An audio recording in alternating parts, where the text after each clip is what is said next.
had to talk to Dr. Robert Scott Bell, who's a homeopathic doctor and also a historian. It was time to begin our history lesson. I saw you recently on Fox News. You talked about a monopoly of modern medicine, and you went into the history of modern medicine. Yeah. If you could, for the viewers here, go into a brief 5-minute history of modern medicine. How did we get to where we are today? Yeah, this is an interesting thing, a history that is not taught.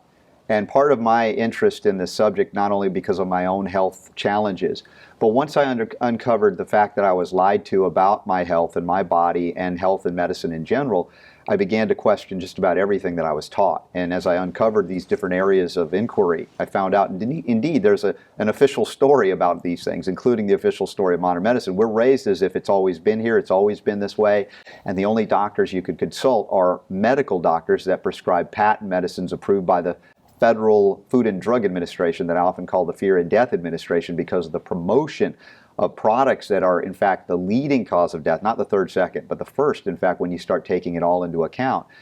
So looking back at the history, I became intrigued as to how did we get here? How did we get here?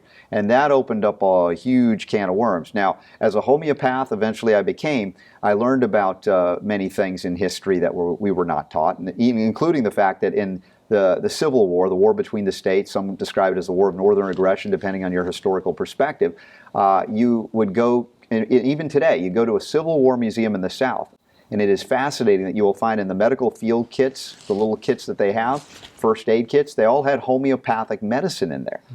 I was steeped in the tradition growing up a lot of my years in the South in the Civil War. Never once did we ever acknowledge that there was anything like that in these kits, much less herbal medicine. And so there was a whole history that was hidden from me. Now, eventually I was introduced to Harris Coulter. He wrote a series of books called Divided Legacy. I mean, these are books you can work out with. You can become big like you, Ty.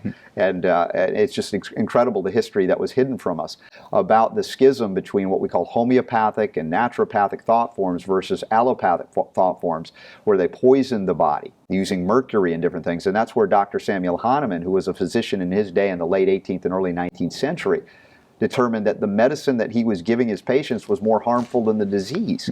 And he couldn't stomach that, and that's where he was motivated to develop a system that became a broad-based worldwide system called homeopathy, utilizing small quantities or amounts of naturally occurring substances from the mineral, animal, and plant kingdoms.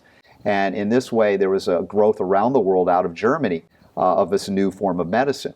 Now, eventually, there was a schism because there was an emerging field of what we call patent petrochemical medicines based on the Rockefeller-type oil monopoly that had already established in the energy sector that was growing. They started finding out through organic chemistry that they can alter these oil-based molecules into all kinds of things. And they developed these patented drugs or drug molecules.